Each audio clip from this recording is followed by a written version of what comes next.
నేతల ఆశీస్సులు కోరిన కాకర్ల సురేష్ పార్టీని వదులుకోమంటున్న బొల్లినేని అనుచరులు.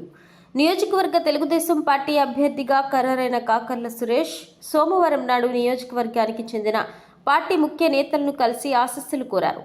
నెల్లూరులో ఎంపీ అభ్యర్థిగా భావిస్తున్న వేమిరెడ్డి ప్రభాకర్ రెడ్డిని కలిసి దంపతులను సత్కరించి విజయంలో సహకరించాలని కోరారు. అనంతరం సీనియర్ మాజీ ఎమ్మెల్యే కంబం విజయరామరెడ్డిని కలిసి చంద్రబాబు పోటీ చేసే అవకాశం కల్పించారని, అందుకు సీనియర్గా తమ అనుభవాలను ఎన్నికల్లో తనకు ఉపయోగించి ఉదయగిరి కోటలో తెలుగుదేశం పతాకం ఎగరవేసేలా నడిపించాలని కోరారు. ఆయన శ్రీమతి కూడా సురేష్కు తమ ఆశీస్సులు తెలియజేశారు. అలానే మాజీ జెడ్పీ చైర్మన్ చంచల్బాబు యాదవ్ను కలిసి సోదరుడిగా వెంట ఉండి ఎన్నికల యాత్రను నడిపించాలని, తెలుగుదేశానికి పూర్వ వైభవం కల్పించాలని కోరారు. టికెట్ ఆశించిన మాజీ ఎమ్మెల్యే ఇన్ఛార్జ్ రామారావును సంప్రదించి ఆశీస్సులు కోరేందుకు సురేష్ ప్రయత్నిస్తున్నట్లు సమాచారం. రామారావుకు టికెట్ లభించలేదని ఆయన అనుచరులు పలువురు గత 2 రోజులుగా నిరాశకు గురైన పార్టీని విడిచిపెట్టడానికి ఎవరూ ఇష్టంగా లేరని సమాచారం. అయితే అందరినీ సంప్రదించి టికెట్ ఖరారు చేస్తుంటే బాగుండేదని అభిప్రాయాలు వినిపిస్తున్నాయి. టికెట్ ఆశించిన రామారావును పార్టీ అధిష్టానం సముదాయించే చర్యలు విస్తృతంగా చేపట్టినట్లు తెలుస్తోంది. ఆయనకు సముచిత స్థానం కల్పించడానికి కూడా పార్టీ వెనుకాడడం లేదని సమాచారం.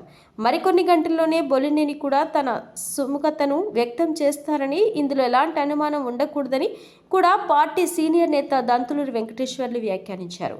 అలానే నియోజకవర్గంలో ఆవిర్భావం నుంచి పార్టీ కోసం శ్రమించిన వారు చాలామంది ఉన్నామని, నిరాశ కలిగి ఉండడంలో ఎలాంటి సందేహం లేదని, అయితే అధిష్టానం పార్టీ సంక్షేమం కోసం తీసుకున్న నిర్ణయాలను తూచా తప్పకుండా పాటించాల్సిన అవసరం ఉందని స్పష్టం చేశారు. ఈ మేరకు ఆదివారం నాడు కలిగిరిలో ఏర్పాటు చేసిన విలేకరుల సమావేశం అనవసరంగా పార్టీలో కలహాలను రేపుతోంది అనే భావనతో ఆపివేశామని ఆయన తెలిపారు. కుటుంబ కలహాలను చర్చలలో మాఫీ చేసుకోవచ్చని, అలానే ఈ విషయాలను అంతర్గతంగానే పార్టీ నేతలు ఎవరైనా చర్చించుకోవాలని తప్ప బహిరంగ వేదికలపైన చర్చించి పార్టీ ప్రతిష్టను ఈ సమయంలో భంగపరచవద్దని కోరారు. ఉదయగిరిలో తెలుగుదేశం విజయం ఖాయం చేసుకోవాలని, లేకపోతే కార్యకర్తలు తీవ్ర ఇబ్బందులు పడే ప్రమాదం ఉందని దంతులూరు హెచ్చరించారు. 2-3 రోజుల్లో అన్నీ సర్దుబాటు అవుతాయని, నియోజకవర్గ పెద్దన్నగా బొల్లినేని రామారావు పార్టీని విజయం వైపు నడిపిస్తారనే ఆశాభావం నిజమైన పార్టీ నేతలు కార్యకర్తల్లో నెలకొందని ఆయన అన్నారు. అభ్యర్థిగా ప్రకటించబడిన సురేష్ కూడా సీనియర్లందరినీ సముచిత స్థానంలో గౌరవిస్తూ సమన్వయం చేసుకుంటూ పోవాల్సిన ఆవశ్యకత గుర్తించాలని దంతులూరి కోరారు. మొత్తం మీద ఉదయగిరి నియోజకవర్గంలో టికెట్ ప్రకటనలో నెలకొన్న అపోహలు మెల్లమెల్లగా తేలిపోతున్నట్లు విశ్వసనీయ సమాచారం. ఇప్పటికే సురేష్ కార్యాలయానికి పార్టీ అభిమానులు, కార్యకర్తలు పోటెత్తి శుభాకాంక్షలు తెలుపుతుండడం గమనార్హం.